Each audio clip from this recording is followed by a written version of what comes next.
What up, everybody? It's Pat and Mickey from the Normies. We're back to watch more Mindhunter, Season 1, Episode 6.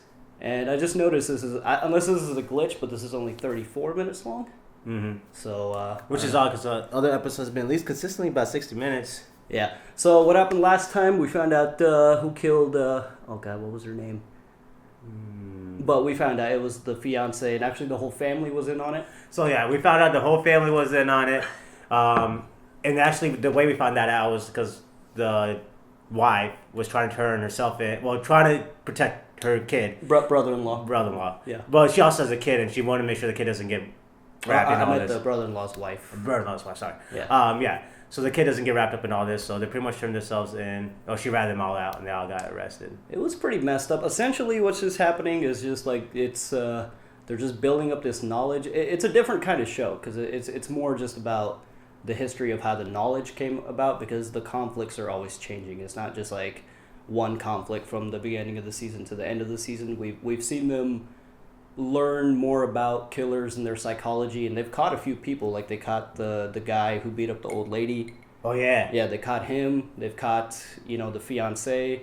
So it's cool. It's working. Whatever they're doing is working. And then episode 4, they got actual funding. They have $385,000 to work with. Mm-hmm. Congress is gaining interest in what they're doing. The team is building. They've got the funding there, and that's kind of where we're at. So let's just jump into it. Yeah, let's do it. It's never good when there's a howl. I mean, it's the beginning of the episode. I'm pretty sure it's gonna be that guy again. Yep. Oh, so he has a wife and a kid. Oh. Just learning how to tie.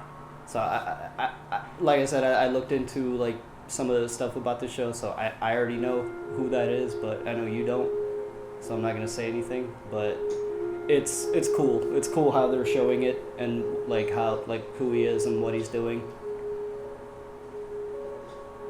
So he's the killer is real, based on true story. So he's like the natural killer that. Yeah. All the killers in the show are real people.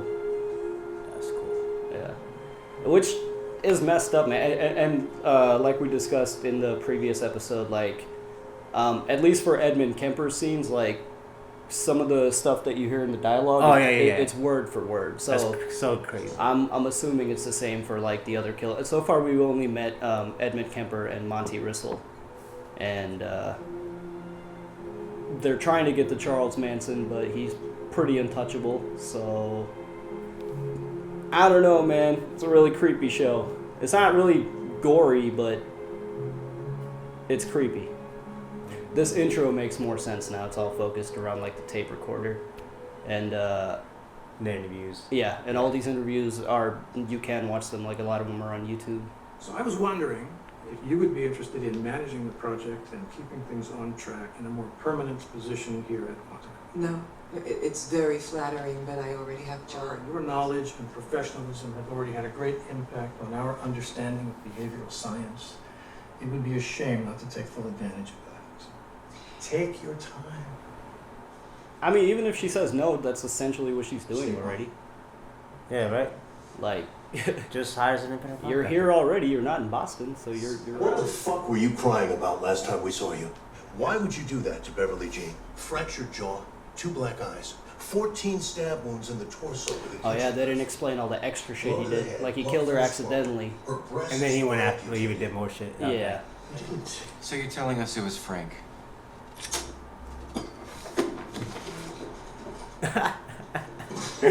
Hardball. He called us. He was freaked out.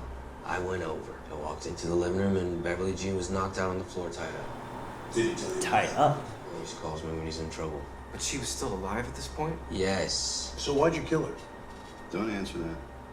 It's too late. Right? You go to prison. I did. Why would a man do that to a woman's breasts? And who would take a hunting knife to a woman's reproductive organs? All right, that's enough. My client's also a victim. Fuck off. Hey, why did you do that to her hair? You don't have to answer that. It has to be this dude. He just. Oh no, it is. It's for sure him. Well, no, to do all the extra shit, not Frank. Oh yeah. She fucked Frank. I saw her on the living room floor with Frank on top of her. Why would Beverly Jean want sex with Frank? He's always saying he liked her hair every time he saw her. Yeah, it's definitely him who did the extra shit. Mm-hmm. So you killed her? I didn't kill her. She's already dead when I stabbed her. majority. It could be So the you raped wife. him. Why do you want to fuck your brother-in-law's girlfriend? Maybe you wanted to show him how to do it. Maybe you were just trying to mess with him. Jeez. Fuck you. I hope they fry your ass in the fucking chair. Don't try to intimidate my client. Fuck you, dude.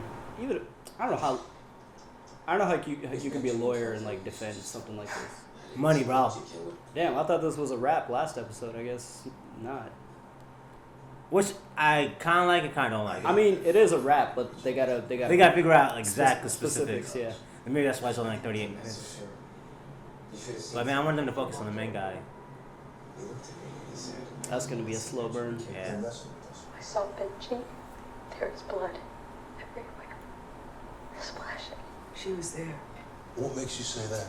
She doesn't describe splashes on the wall. She uses a verb in the present tense. She says splashing. Beverly Jean was still alive when Rose got there. The three of them were in it together. That's right. So she's going to jail too. I don't know how you have a job like this and then just go back home to like a normal life, like cook yourself dinner and shit. Like, Right. it's gotta be so depressing, dude. Well, I guess at a certain point you just get desensitized. That's fucked up too. Like, if you get desensitized to that level of violence. I've been dying to meet you. Isn't it crazy that we haven't met yet? Yes, I've been dying to meet you too. I don't know if you remember, but he kind of talked about his home life, like things aren't good with his wife, and they have I don't remember that. Oh shit. they have an adopted son because they can't have kids together, and his son might be autistic. I know that. Okay. Yeah, at least that's what I'm guessing. They didn't flat out Hello say. there. But Say hello, Brian. He's off a little bit. It's okay. I used to have these when I was a kid. I always used to see how tall I could make the tower before it fell over. It's gotta be rough, dude. Mm-hmm. Having a home life like that, plus the job you have. I'm getting too old for one cheap motel after another, one highway grill after another, sports bars. No one can mix a martini. I can mix martini. Nancy makes the best dry martini. Is that right? If nothing else, I can do that. Okay. What about you? What the fuck? Shit, you just started your wine. You already saw spun beans. Sometimes I feel like that's the only reason couples have dinner together, True. so they can like low key talk shit about each other. He was in an orphanage for 13 months, but we haven't been able to find out where he was before then. We tried several times, but... And then we decided to adopt. I always thought it was such a beautiful way to help a child. I never thought of it like that. If I have to be completely honest, I did it for my own sake. All right, girl, this is the first time we're meeting. Like, Right. Save this for like the 5th or 6th brunch.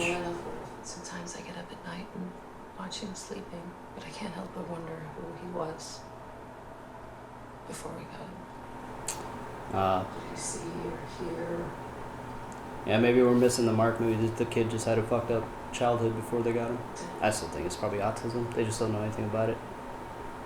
Yeah. It's fairly like not well known back then.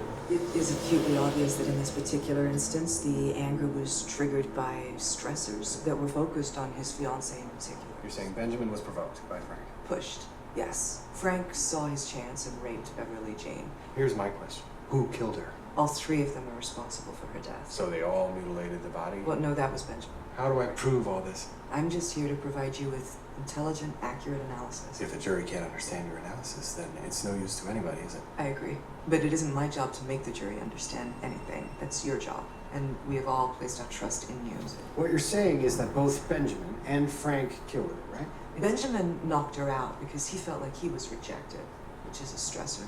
He tied her up and called his brother-in-law Frank because he didn't know what to do. So Frank comes over and takes advantage of the situation and rapes her. Now Frank knows that he's in trouble.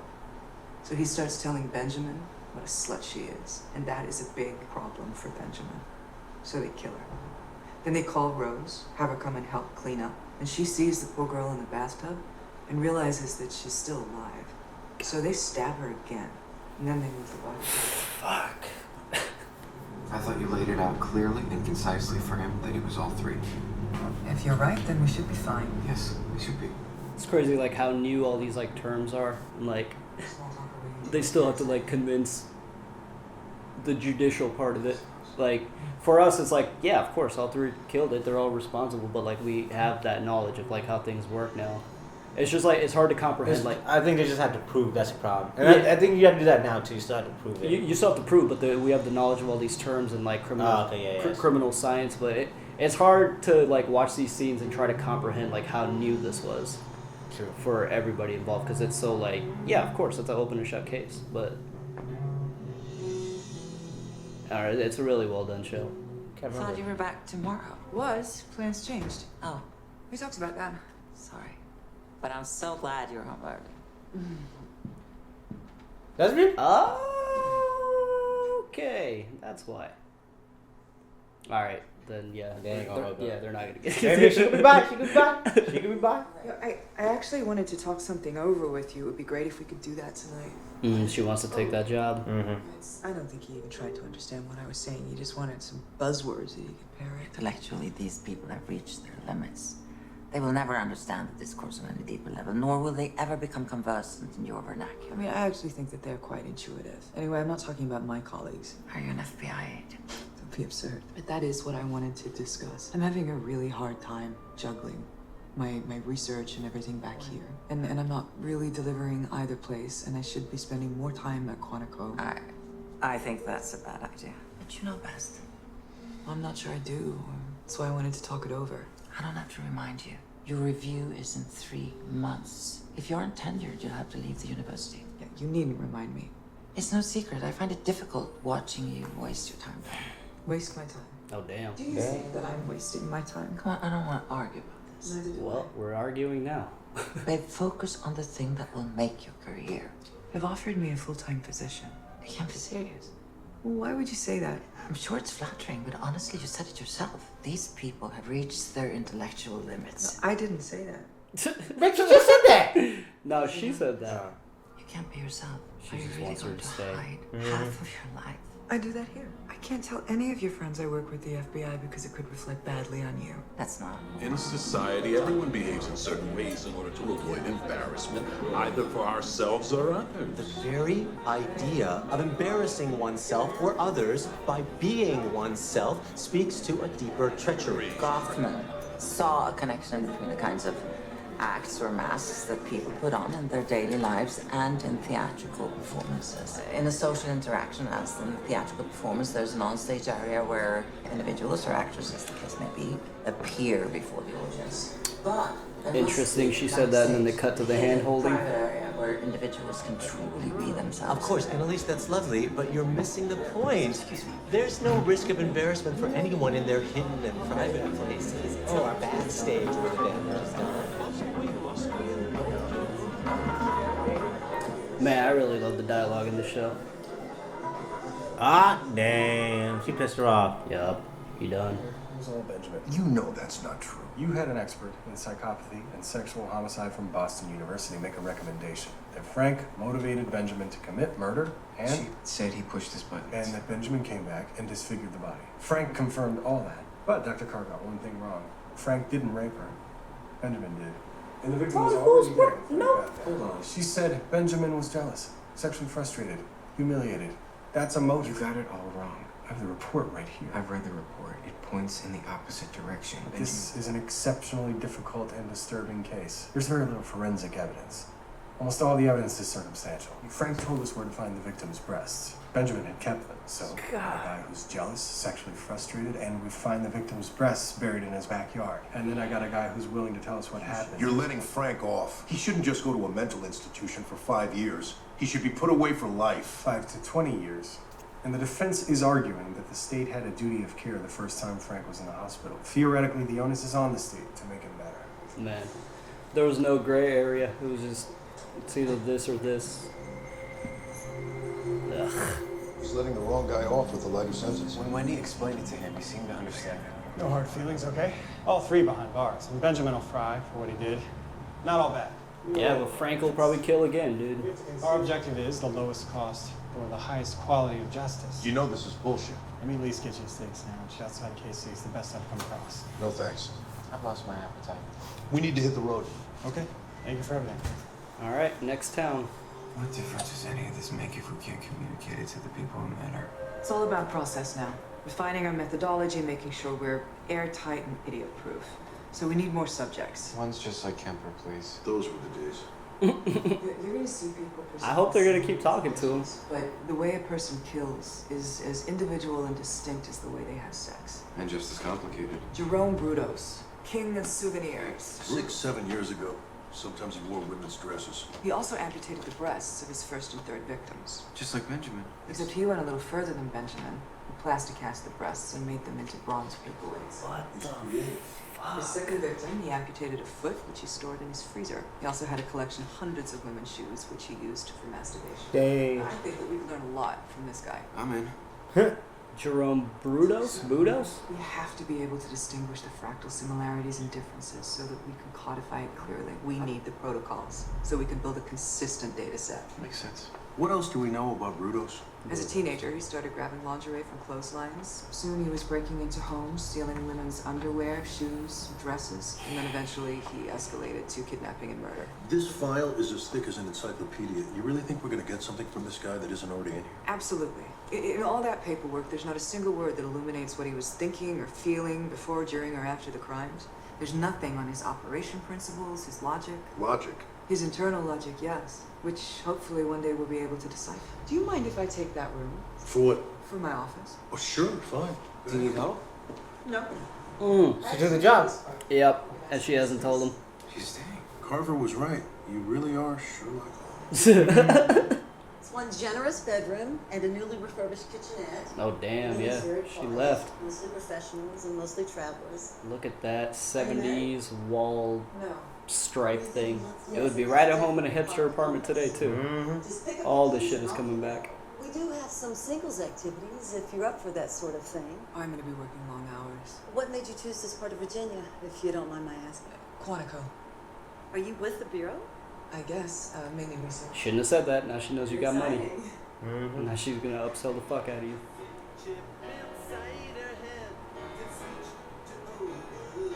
Whoa! Okay, that was short as fuck. Yeah, I think that was a filler episode for sure. Because they just like we knew the killers were, but they just wanted to see how the trial aspect was gonna go. Yeah, hold on, homie. Okay, well, that was episode 6. But yeah, just going along with what I was saying, that this was more of a filler. I felt it was more of a filler, and like yes, because, yes and no. Yeah, because like we already knew who the killers were last episode. Mm-hmm. I think the whole point of this episode, they were just showing how behind there were in times where they couldn't, like the communication problem between legality and psychology. Right. And that's why I'll kind of disagree. I don't think it was definitely shorter, and it feels weird that it's already over because it's just like I don't know, we watched 5 episodes that are hour long, so this was super duper short. It was filler to some extent, I guess, but I do like how they showed that detail of that disconnect. Like even though they're learning all this shit and it's helped them catch 2 killers at this point. 4 technically, because that was 3 people that were involved. But still, it doesn't really matter because like there's still the judicial system after that. So I like how they like show us what this time period was like in like small chunks like that. I mean it's important to so we know Ford's life with his scenes with his girlfriend. We know Tench's life. I hope I got those names right. But his home life, so we did need to kind of develop or Dr. Carr as well. So it was kind of more her episode. Like we already touched on like the difference between legality and psychology, and hasn't caught up. Yeah, I guess. And I was surprised that shit like they actually brought a lesbian in the show. Yeah, that seems to be. I mean, you know, it's. I mean, well, I guess I was surprised because this was back then, and. Yeah, and they were really open about it in Boston, so. Yeah, and I feel like that happens with a lot of shows these days is, I mean, it's 2018, so all these subject matters are very important in the social spectrum, so I feel like a lot of shows, not to say they, like, squeeze it in, but they definitely, like, make it, a lot of shows do that to kind of just. To relate. To just show that, show that. Which is cool. I mean, there's nothing wrong with that. But, yeah, it was interesting. But I guess, you know, it was very quick to show that. Like, she is lesbian. but I guess she already broke up because she, you know, it was that scene of her like taking that coat of like, and I did think it was interesting when her girlfriend was talking about like how people in social situations, it's a theatrical act, and literally right after she said that, she grabbed her hand. They cut to that shot, so that was very interesting, and that probably hit home for Dr. Carr. And yeah, her grabbing that coat was like the symbolic scene, like, okay, I'm done with this. So that's interesting. And it is a risk on her part because, I mean, she had a job in Boston and she's very far with that. And she was like up for 10 years, so now she lost 10 years. Yeah, she lost that. But I mean, it does have, I would be pissed off too if like I came to my partner to talk about some real shit and then my partner's like, yeah, you're wasting your time over there. But, you know, low key though, what would you expect it? Because obviously she doesn't want you to leave, so she's gonna have a biased opinion. So that's the wrong person to go to. That's true. That's true. Yeah, I mean, you know, you gotta take a risk in life, and she's taking the risk to, because what she's doing is important. Obviously, it makes a big difference today. So yeah, I mean, you know, it's a good risk that she took, and now she's permanently in Quantico. So I feel like, I mean, they have all this money now. I just feel like maybe in the next few episodes, I think they need more people on hand. They need some interns to do, like, bitch work. Because, like, the three of them can't do everything. You know, like, they have good discussions back and forth, good brainstorming. They're coming up with, like, a system, but I think they need a few more people on the team. I also think they need, like, to have a consultant who actually works in the law, so that person could translate what... Yeah. In terms where the DA or the lawyer's going to understand. Right. That's the next step. Because, yeah, you have to think about, like, from the DA's perspective, too, is, like, he can't just spend all his time on just, like, one case, especially when you're trying to, like, just switch up of how things have been. And there's, like, no, it's not so cut and dry. It's a little vague. They're all three, like, I mean, you get it. You kind of get it. And they do a good job of showing the time period. Because, like, whatever she was saying was making sense to him, but you could tell he's like, yeah. There's no way for him to prove that in court. I'm just still going to do whatever I want to do. And that sucks, man, because Frank gets a lighter sentence, and when he gets out, he's going to, you know, cause more violence. So I think we're done with that story, though. I think that was just to show that the disconnect. Yeah, the disconnect, and he kind of got away with it. And I think we're going to move on to this new Brudos guy. And oh yeah, the guy they got about interviewed that Jerome Brudos, yeah, and that's fucked up that he like masturbates to shoes. Now, I mean, not even that. Like he cut off body parts and then like cast them into paperweights. Like what? That's what they said. He I missed that. Yeah, he took the breasts and the feet and he like made plaster casts, and he like hung them up on walls and made them into like brass paperweights and shit. Damn. And they also mentioned by that time when he started doing that shit, he was married with 2 kids. So another seemingly normal person with a normal life. Of course, we don't know anything about his childhood or his background. Upbringing. So I'm guessing we're going to see him in the next episode, guys. This was a short one. Hope you're enjoying these reactions. Remember, this is not a market substitute to watch these episodes. It's on Netflix. Get your own account. Borrow someone's password. You know how it goes. Watch the show, then come back and kind of enjoy it with us, see our reaction and our discussion about it. And yeah, check out our Patreon if you want to see the next episode or the next few episodes. We got our uncuts there too, a lot of good stuff there. If you don't want to check out our Patreon, just leave us a like, comment below, share the video. That helps us out too. Yeah, that's it. You got anything else to say? Excuse me, no, that's about it. I think all right, we covered guys. everything. We'll see you for episode Deuces. 7. Thanks for joining us for another Mindhunter, bit of a shorter episode this time around. Hope you guys are enjoying these reactions. Thanks to our super patrons, Louise, Timor, Quasi, Trip, Toy Soldier, Benjamin, Joe Max, Keyboard Junkie, Robert, MYR Fan, Joey, and Philip. Check out our Patreon for uncut and early access content. There's some important links down below as well, and we'll see you guys next week.